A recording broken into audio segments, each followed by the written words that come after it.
बेमेतरा के बोरसी की बारूद फैक्ट्री में बड़ा धमाका हुआ है, जिसमें कई लोगों की मौत होने की आशंका है। प्रशासन की टीम मौके पर मौजूद है। 6 घायलों को रायपुर के अंबेडकर अस्पताल में भर्ती कराया गया है, जहां एक की मौत हो गई है। वहीं साय सरकार ने ब्लास्ट की मजिस्ट्रियल जांच के आदेश दिए हैं। इसके साथ ही मृतक के परिजन को 5 लाख और घायलों को 50,000 की आर्थिक सहायता का ऐलान किया गया है। वहीं डेप्यूटी सीएम अरुण साव ने मौके पर पहुंचकर घटना की जानकारी ली।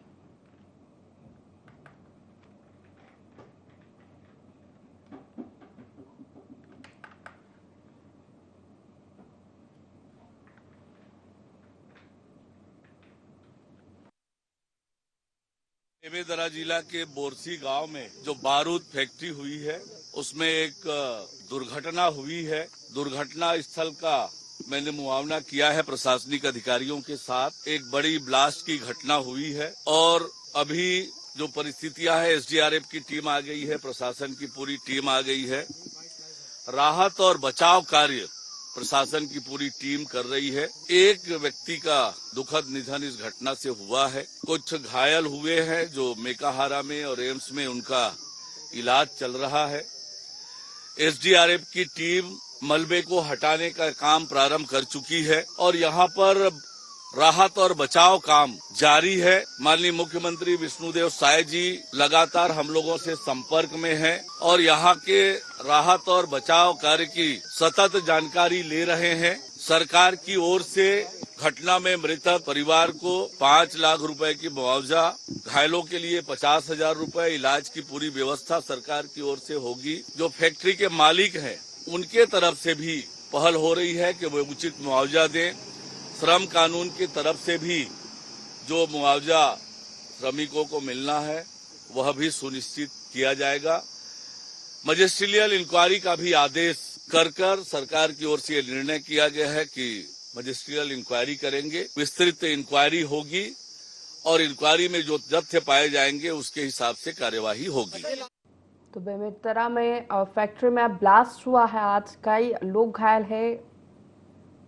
मौत का आंकड़ा बढ़ने की भी आशंका इसमें जताई जा रही है। घायलों को अस्पताल में भर्ती कराया गया है। अरुण साव मौके पर पहुंचे, मौके का जायजा लिया। इसी के साथ पूरी घटना के मजिस्ट्रियल जांच के आदेश उन्होंने दिए। मृतक के परिजन को 5 लाख की सहायता राशि, घायलों को 50,000 की सहायता राशि का ऐलान उन्होंने किया है। बता दें आपको, आज बेमेतरा की बारूद की फैक्ट्री में बड़ा धमाका हुआ। फिलहाल रेस्क्यू ऑपरेशन जारी है। एसडीआरएफ एनडीआरएफ की टीम मौके पर पहुंची हुई है। मलबे में कई लोगों के दबे होने की आशंका भी जताई जा रही है। इसके साथ घायलों को रायपुर के अस्पताल में भेजा गया, जहां उनका इलाज जारी है। जो भी सहायता होगी वो सरकार करेगी, इस तरह की आदेश अरुण साव ने दिए हैं।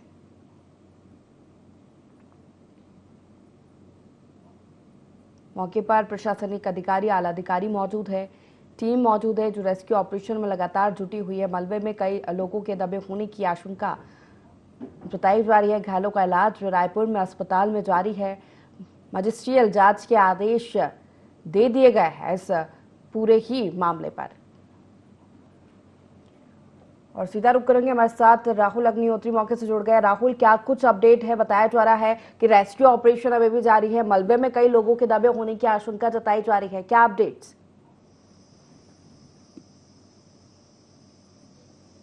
जी, अभी अपडेट हुआ है।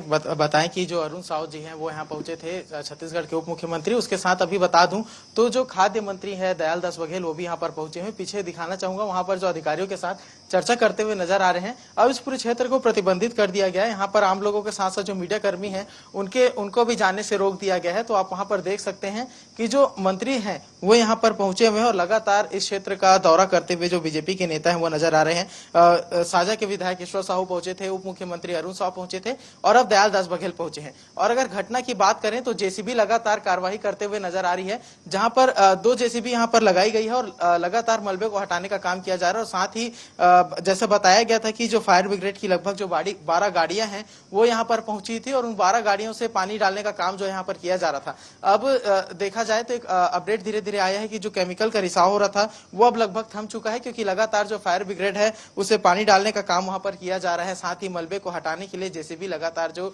2 गाड़ियां हैं वो यहाँ पर चल रही हैं। जो मलबे के ढेर हैं उसे हटाया जा रहा है और साथ ही जो इमारतों के बचे हुए टुकड़े हैं जिसके नीचे काफी बड़ी संख्या में जो लोहे के छड़ हैं और अन्य जो मलबे हैं उसे भी हटाया जा रहा है। धीरे धीरे देखा जा रहा है कि इस तरीके से इस तरीके से जो कार्रवाई है वो यहाँ पर होते हुए नजर आ रही है और साथ ही एक अंदेशा लगाया जा रहा है कि मलबे के नीचे अभी भी जो कई लोग हैं वो दबे हुए हो सकते हैं।